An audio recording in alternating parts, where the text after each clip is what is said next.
حضرت عبدل مطلب کی پشت میں پہنچا۔ اللہ تعالیٰ نے انہیں 10 بیٹے عطا فرمائے۔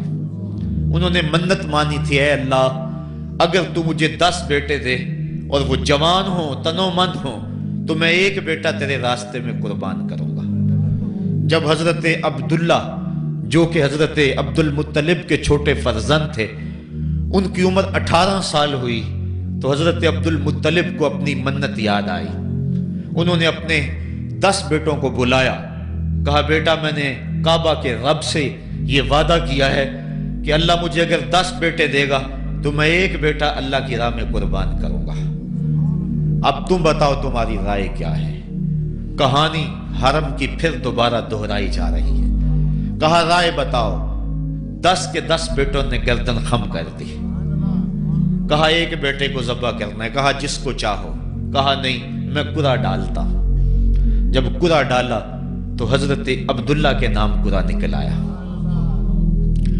فرشتے پھر دم بخود تھے، مالک تو نے اس کی پشت میں امانت رکھی ہے اور آج اس کو بھی ذبح کیا جائے گا۔ کائنات پر پھر کوہرام مچنے لگا۔ حضرت عبدالمطلب آستینے چڑھا رہے ہیں، ہاتھ کے اندر چھری ہے۔ یہ خبر پورے مکے میں پھیل گئی، سارے سردار دوڑے آئے۔ کہا عبدالمطلب یہ رسم تو نہ ڈالو، اس کا ادا کرنا مشکل ہو جائے گا۔ کہا میں نے کعبے کے رب سے یہ منت مانی تھی اور اللہ نے وہ منت پوری کر دی۔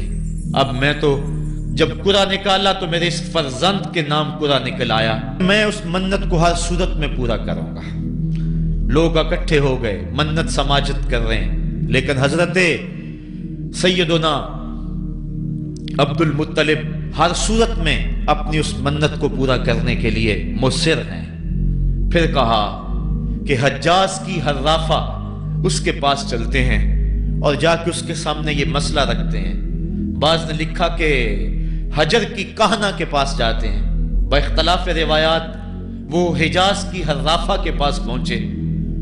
جب اس کا پتہ کیا تو وہ خیبر میں تھی، تو اس کے پاس سارے سردار اکٹھے ہو کے گئے کہ اس طرح ہمارے سردار نے منت مانی تھی تو اب وہ بیٹے کو ذبح کرنے کے لیے تیار ہے، تو تم بتاؤ کس کے بارے میں ہمیں کیا کرنا چاہیے۔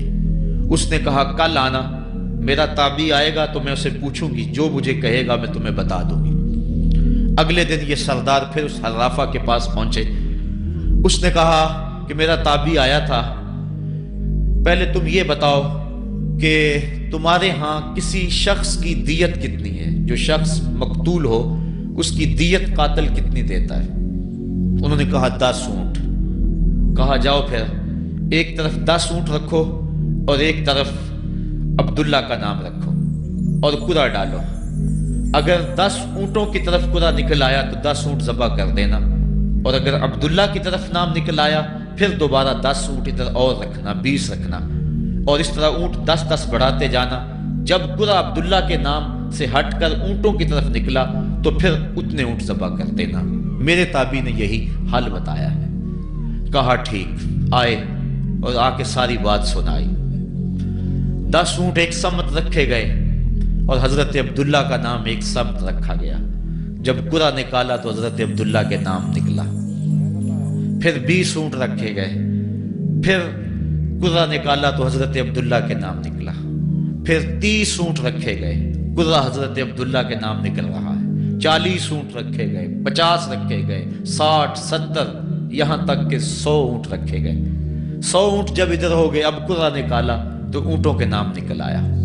سارے خوش ہو گئے کہ اب قرعہ اونٹوں کے نام نکل آیا، عبداللہ کی جان بچ گئی۔ لیکن حضرت عبدالمطلب فرمانے لگے کہ میں ایسا نہیں کروں گا۔ کہا کیا کرو گے؟ کہا ایک مرتبہ نکلا ہے، 3 مرتبہ قرعہ ڈالو۔ اگر تینوں مرتبہ عبداللہ کے نام کی بجائے اونٹوں کے نام نکلا تو پھر میں سمجھوں گا کہ اللہ کی طرف سے یہی مرضی ہے، ورنہ میں اپنے بیٹے کی گردن پہ چھری رکھ دوں گا۔ اللہ اکبر! مکے کے اندر سردار بھی دعائیں مانگ رہے ہیں۔ اللہ اکبر! ام ایمن بھی دعا مانگ رہی ہے، مکے کے پربت دعائیں مانگ رہے ہیں، کائنات کا ذرہ ذرہ دعائیں مانگ رہے ہیں۔ قرعہ جب ڈالا گیا تو دوسری مرتبہ بھی قرعہ اونٹوں کے نام نکلا۔ اب تیسری مرتبہ جب کرہ ڈالا گیا تو ہر ایک کا دل دھڑک رہا ہے۔ حضرت عبد المطلب تیار ہیں، کہا اگر تیسری مرتبہ بھی کرہ اونٹوں کے نام نہ نکلا تو میں اپنے بیٹے کی گردن پہ چھری پھیروں گا، چونکہ میں نے کعبے کے رب سے منت مانی ہوئی ہے۔ جب تیسری مرتبہ کرہ ڈالا گیا تو وہ بھی اونٹوں کے نام نکلا، 100 اونٹ ذبح کر دیے گئے۔ حضرت عبداللہ جو کہ حضور کی امانت کے امانت دار تھے، ان کی زندگی محفوظ ہوئی۔ حضور علیہ السلام فرمایا کرتے تھے آنا ابن الذبیحین، لوگوں میں 2 ذبیحوں کا بیٹا ہوں، ایک ذبیح اسماعیل علیہ السلام ہے اور ایک ذبیح میرے والد حضرت عبداللہ رضی اللہ تعالیٰ عنہ۔ جلدی سے حضرت عبداللہ کی شادی کی گئی۔ حضرت آمنہ سلام اللہ علیہا آپ سے نکاح ہوا، شادی کو ابھی چند ماہ ہی گزرے تھے کہ حضرت عبداللہ رضی اللہ تعالی عنہ شام کی طرف تجارت کی غرض سے گئے۔ واپس جب مدینہ طیبہ پہنچے تو ان کی طبیعت خراب ہو گئی، تو وہ چند لمحے چند دن وہاں رک گئے، قافلہ بھی رکا لیکن طبیعت سنبھل نہیں رہی تھی، قافلے والے انہیں وہاں چھوڑ آئے اور واپس آ گئے۔ کچھ دنوں کے بعد خبر پہنچی کہ حضرت عبداللہ رضی اللہ تعالیٰ عنہ کا مدینے میں انتقال ہو گیا ہے۔ حضور علیہ السلام شکم مادر میں، فرشتوں نے کہا مالک تیرے نبی تو شکم مادر میں یتیم ہو گیا، اے اللہ تیرا نبی تو شکم مادر میں یتیم ہو گیا۔ آواز آئی آنا حافظہ و آنا ناصرہ و آنا کافلہ، تم کیوں پریشان ہوتے ہو، میں اس کی حفاظت بھی کروں گا، اس کی مدد بھی کروں گا، اس کی کفالت بھی کروں گا۔ حضرت آمنہ سلام اللہ علیہا کے دل میں یہ خیال تھا کہ میں اپنے شوہر نامدار جس کے چہرے کو ابھی میں نے جی بھر کے دیکھا بھی نہیں تھا اس کی قبر پہ جاؤں، لیکن جو امانت تھی اس امانت کے تقاضے ان کو اس سفر سے روکتے رہے، حتیٰ کہ حضور کی ولادت ہوئی۔ آقا کریم کی عمر جب 6 سال ہوئی تو اب ان کے دل میں یہ جذبے اور یہ احساس اجاگر ہوا اور یہ جذبہ بڑھ گیا کہ میں جاؤں اور اپنے شوہر نامدار کی قبر پہ حاضر ہوں۔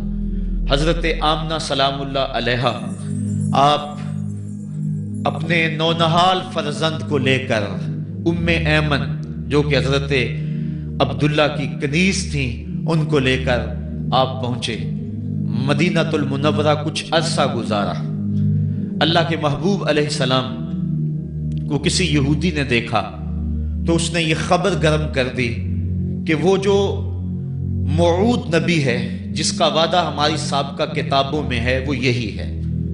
لوگ جوق در جوق دیکھنے آنے لگے تو حضرت آمنہ پریشان ہوئی اور جلدی سے وہ مکے کی طرف عازم سفر ہوئیں۔ ابھی مکے سے 150 کلومیٹر کا فاصلہ باقی تھا کہ ابوا کے مقام پر حضرت آمنہ سلام اللہ علیہا کو سخت بخار ہو گیا اور حضرت آمنہ سمجھی کہ یہ میرا بخار جان لیوا ثابت ہوگا، تو انہوں نے ام ایمن کو بلایا، کہا لگتا ہے کہ یہ بخار میری موت کا باعث بنے گا، میں تمہیں وصیت کرتی ہوں کہ میرے بیٹے کو بحفاظت امیر قریش عبد المطلب تک پہنچا دینا۔ اور اس کے بعد حضور کو حضرت آمنہ نے بلایا، اپنے سامنے بٹھایا، سر پہ ہاتھ رکھا۔ حضرت آمنہ حضور سے کچھ باتیں کرنا چاہ رہی تھی۔ وادی ابوا کے اندر یہ منظر بڑا دل گداز تھا۔ حضرت آمنہ نے حضور کے سر پہ ہاتھ رکھا اور روتے ہوئے کہا، آنکھیں چھلکنے لگی، کہا بیٹا ہر نئی چیز نے پرانی ہو جانا ہے اور ہر باقی نے فنا ہو جانا ہے، میں بھی جا رہی ہوں وذکر باک وولدت طہرا، لیکن سنو میرا ذکر نہیں مٹے گا، میں تیرے جیسا پاکیزہ بیٹا چھوڑ کے جا رہی ہوں۔ یہ آخری لفظ تھے حضرت آمنہ سلام اللہ علیہا کے۔ اس کے بعد حضرت آمنہ سلام اللہ علیہا آخری ہچکی لی اور حضور سے ماں بھی جدا ہو گئی۔ آقا کریم علیہ السلام نے اپنی والدہ کو وہاں دفن کیا، ام ایمن کے ساتھ مل کے جیسے بھی ہو سکا۔ وہ کیا کسی نے کہا تھا تجھے کن پھولوں سے ہم کفن دیں، تو جدا ہی ایسے موسموں میں ہوا جب درختوں کے ہاتھ پھولوں سے خالی تھے۔ آقا کریم کی آنکھیں چھم چھم برس رہی ہیں، حضرت ام ایمن حضور کو اپنے ساتھ چمٹا لیا اور مکہ المکرمہ پہنچ کے حضور کے دادا کے سپرد کیا۔ 2 سال تک وہ حضور علیہ السلام کو اپنی کفالت میں انہوں نے رکھا۔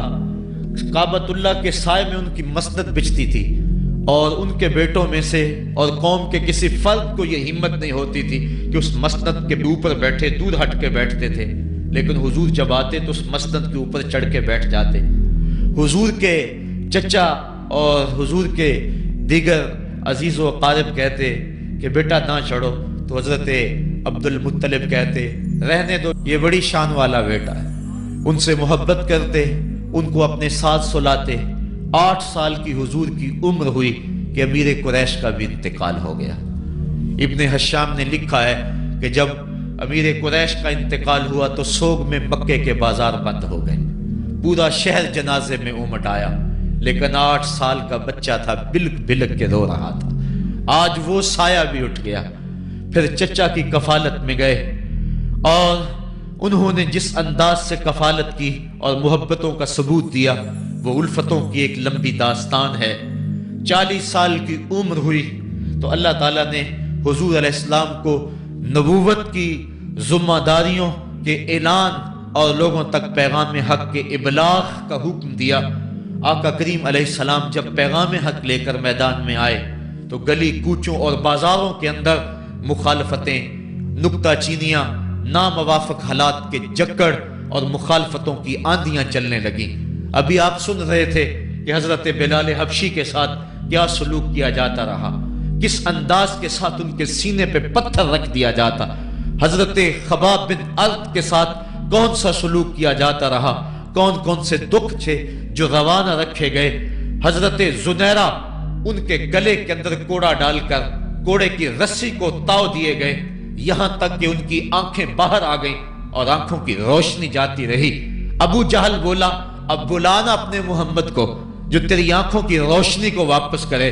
زنیرہ نے ہاتھ پھیلا لیے اور کہا عرش کے رب، میں ان آنکھوں کا نور کیا میرے بدن کے ٹکڑے ٹکڑے ہو جاتے، کبھی بھی تیرے سے زندگی نہ مانگتی، لیکن اب تیرے نبی کی عزت کا سوال ہے، میری آنکھوں کی روشنی واپس کر دے۔